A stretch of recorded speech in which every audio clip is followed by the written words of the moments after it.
राम राम दोस्तों। दोस्तों, क्या आप सबको पता है कि भाई दूज की शुरुआत किसने की थी और इसका प्रारंभ कब से हुआ था और सबसे पहले भाई दूज किसने मनाया था। तो आज मैं आपको इसके बारे में सारी जानकारी देने वाली हूँ। एक बार की बात है, माता यमुना ने अपने भाई यमदेव को अपने घर आया यानी कि इनवाइट किया। पर यमदेव जाने में असमंजस कर रहे थे। वो सोच रहे थे, क्या कोई यम को अपने घर बुलाता है, मैं जाऊं भी तो कैसे जाऊं, कोई मुझे अपने घर नहीं बुलाता, क्योंकि मृत्यु के देवता को भला कौन अपने घर बुलाना पसंद करता है। फिर एक दिन उन्होंने सोचा कि मुझे बहन यमुना को बुलाए हुए 2 साल हो चुके हैं, मैं अभी तक उसके घर नहीं गया। तो एक दिन उन्होंने सोचा कि आज मैं उसके घर चलता ही हूँ। तो यमदेव अपनी बहन के घर गए और जब कोई अतिथि हमारे घर आता है तो हम उसका आतिथ्य सत्कार करते हैं। इसी प्रकार यमुना माता ने भी अपने भाई यम का आतिथ्य सत्कार किया और स्वागत किया।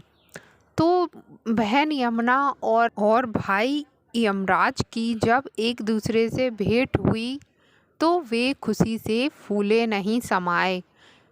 इसमें सबसे ज़्यादा खुशी यमुना माता को हुई कि मेरे कहने पर मेरा भाई मेरे घर आया है।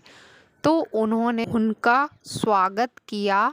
स्वागत में उन्होंने रोली का तिलक जब यमराज जी को किया पहली बार, और जब उस पर अक्षत के कुछ दाने लगाए तो यमराज जी उनसे बहुत प्रसन्न हुए और उन्होंने कहा, बहन आज तुम जो मांगोगी मैं तुम्हें वो दूंगा, बताओ तुम क्या मांगती हो।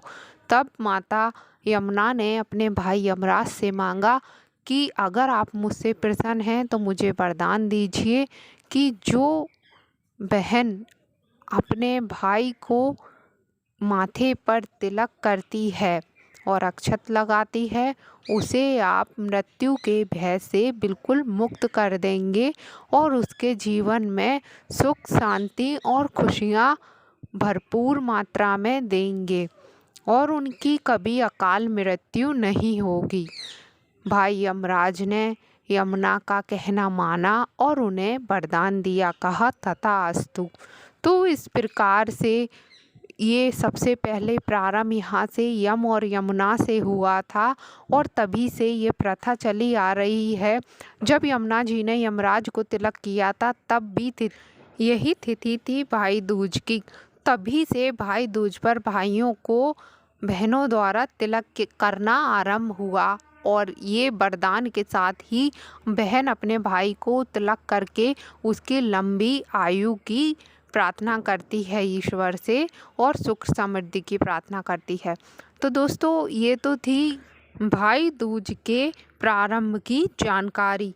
अब बात करते हैं 25 अक्टूबर को पड़ने वाले सूर्य ग्रहण की।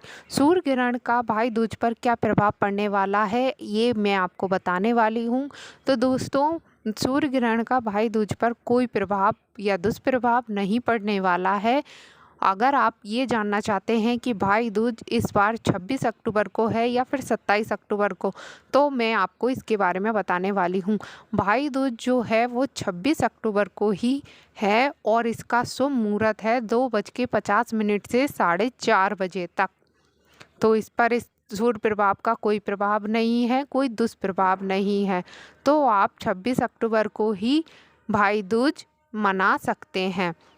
और इसके साथ ही दोस्तों, आपको मैं ये भी जानकारी देने वाली हूँ कि अगर आप चाहते हैं कि आपके भाइयों को सुख शांति और इस भागदौड़ भरी जिंदगी में शांति भी मिले यानी कि शीतलता मिले, उसके लिए आज मैं आपको एक अचूक उपाय बताने वाली हूँ। उपाय में करना आपको ये है कि आपको रोली के साथ साथ चंदन का भी मिश्रण मिला के अपने भाइयों के माथे पर तिलक करना है, जिससे उन्हें सुख समृद्धि और ऐश्वर्य वैभव के साथ साथ शीतलता यानी कि शांति भी प्राप्त हो। अगर आप ऐसा करते हैं तो उनके जीवन में सुख समृद्धि, खुशियाँ और शीतलता जल्द ही मिलेंगी। और इसके साथ ही आप उनको जटा वाला नारियल भाई दूज पर देना बिल्कुल मत भूलिएगा, क्योंकि जटा वाला नारियल जब बहन अपने भाई को देती है तो इसे समृद्धि का प्रतीक माना जाता है। तो ऐसा आप बिल्कुल कीजिएगा और जटा वाला नारियल देना बिल्कुल मत भूलिएगा। और तिलक के बाद में उसके ऊपर अक्षत लगाना भी बिल्कुल मत भूलिएगा। जानकारी पसंद आए तो हमारे चैनल को लाइक शेयर सब्सक्राइब करना बिल्कुल मत भूलिएगा।